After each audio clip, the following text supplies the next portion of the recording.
This is massive. We are staring down the barrel of the final week of the season, and suddenly, the playoff picture just got a whole lot clearer, and honestly, a whole lot safer for the Chicago Bears. We have critical updates on Rome Odunze, a massive return for our offense, and the Detroit Lions are basically limping into Soldier Field. Before we break down every single injury and what it means for the number 2 seed, do me a huge favor. Hit that like button, share this with a fellow Bears fan, and make sure you are subscribed so you never miss an update as we chase this Super Bowl ring. Now let me ask you this. Is there anything more terrifying as a fan than watching a star player limp off the field right before the playoffs begin? It's the nightmare scenario, right? Well, we got some news on Rome Odunze, and I'm going to be honest with you. I am relieved. He is officially listed as questionable for Sunday's game against Detroit, and while that sounds 50-50, read between the lines, he practiced in a limited fashion on Friday, but let's be real, he should not play. And I think he knows it, and the coaching staff knows it. We all remember the disaster at Lambeau Field, right? The flashback is painful. He was limited all week, we pushed him out there, he re-aggravated that foot, and it cost us. We cannot afford to make that mistake again. Rome said he wants the green light. He said he's not going to rest just to rest, but this is where the team has to save the player from himself. We are talking about the playoffs starting next week. Do we really need to risk our star receiver for 20 snaps in a game we should be able to handle? Absolutely not. If this was a win-or-go-home situation, maybe you roll the dice. But we are in a strong position.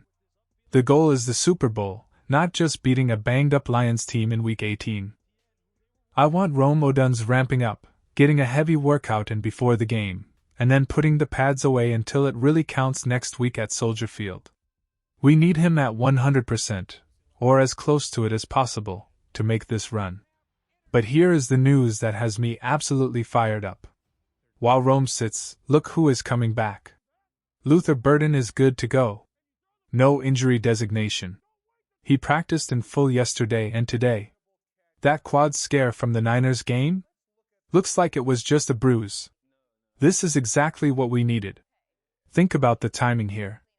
The rookie receiver has been trending up for weeks, becoming a focal point of this offense. And now, right as we head into the most important stretch of the year, he is cleared for takeoff.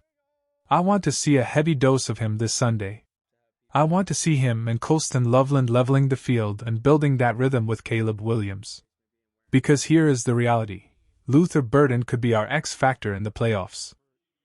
With DJ Moore recovering from sickness and Rome hopefully coming back fresh, Burden gives us that explosive element that defenses just cannot account for. I've been saying it, if he gets hot, this offense becomes nearly unstoppable. He could easily drop another 100 yards on this Lions defense on Sunday, and frankly, I expect him to. Now I have a question for you guys, and I want to see your answers down in the comments. This is the question of the day.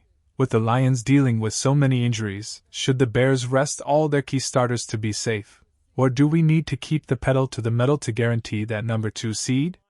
Let me know what you think below. Rest versus rust, what is your philosophy? Speaking of the Lions, oh my goodness. If you haven't seen their injury report, you might think it's a typo. It is ugly in Detroit. We are talking about 3 massive absences that change the entire complexion of this game. Penei Sewell? Out. Alim McNeill? Out. Alex Anzalone? Out. Let's start with Penei Sewell. He is arguably the best tackle in football, and he is dealing with an ankle injury. The Lions have 0 shot at the playoffs, so they made the smart business decision to shut him down. This is huge for our pass rush. We know our defensive front can be hot and cold, but without Sewell anchoring that line, we have to feast. This is the first game Sewell has ever missed in his career. That tells you how banged up he really is. And then you lose Alim McNeill in the middle? That's their best interior defender. And Alex Anzalone, the heart of their linebacker core, is out with a concussion. You take those 3 guys off the field, and suddenly, the Lions are a shell of themselves. Their interior offensive line has already been struggling all year, and now they lose their anchor? We have to take advantage of this. This is the perfect, get right, game for our defensive line. We saw what we did to Cleveland's backup line a few weeks ago. We destroyed them. We need to see that same energy this Sunday. Dial up the pressure, get some confidence, and get some mojo heading into the postseason. If we can't dominate the trenches against this version of the Detroit Lions, that is a concern. But I think we will. Now, looking at the rest of the Detroit roster, Amon-Ra St. Brown and Taylor Decker are questionable, but don't let that fool you. Dan Campbell has been saying all week that St. Brown wants to play. He's chasing incentives, he's chasing all-pro votes, and he wants to stick it to us. So expect him out there. Same with Decker. But even with them, the depth issues for Detroit are piling up. They have backup linemen out, defensive backs out. It is a mash unit over there. Let's circle back to our side because we have a few more housekeeping items on the injury front. The only player ruled out for us is Joe Tryon-Shoyinka with a concussion. That's a tough loss because he's been a scrappy pickup for us, really setting the edge well in the run game. Hopefully, he clears protocol by next week because we will need that depth in the playoffs. The other concern is this illness sweeping through the locker room.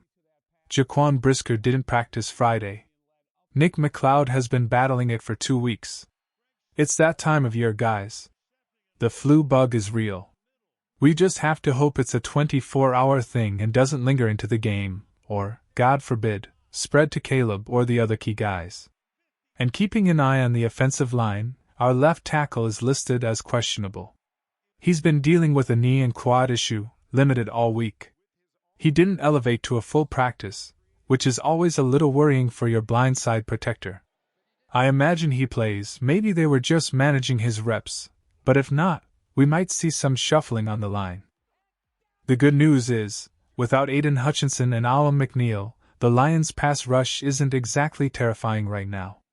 But you never want to see your starting left tackle on the injury report this late in the year. But let's zoom out for a second.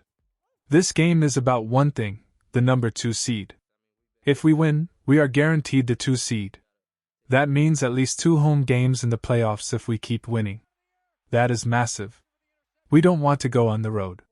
We want the road to the Super Bowl to go through Soldier Field. There are other scenarios. If the Eagles lose or tie, we could still get it. But why rely on anyone else? The Lions are handing us a golden opportunity with their inactive list. Let's take it. Let's go out there, handle our business, get the win, and lock up that seed. I want to see a clean game. I want to see Caleb Williams sharp. I want to see Luther Burden electric, and I want to see us get out of there healthy. That is the trifecta. Win, health, 2 seed. And then? Then we turn our eyes to the real prize. Maybe it's a rematch with Green Bay down the line. Maybe it's a run at the title. But it starts by finishing the regular season strong. Do not play down to the competition. Do not let a depleted Lions team hang around. Step on their throats early. Rest the starters in the 4th quarter, and get ready for the postseason. I'm feeling good about this one, guys. The Rome news is actually good news because it means we are being smart. The Luther Burden news is fantastic. And the Lions injury report is a gift. Everything is lining up for the Chicago Bears. Make sure you are subscribed to the channel. We are chasing 150,000 subscribers, and we are so close. Join the movement. Let me know your score predictions in the comments. I'll have mine in the preview episode coming up soon. This is it. One more game to lock up our destiny. Let's take care of business, get that 2 seed, and bring on the playoffs. Bear down.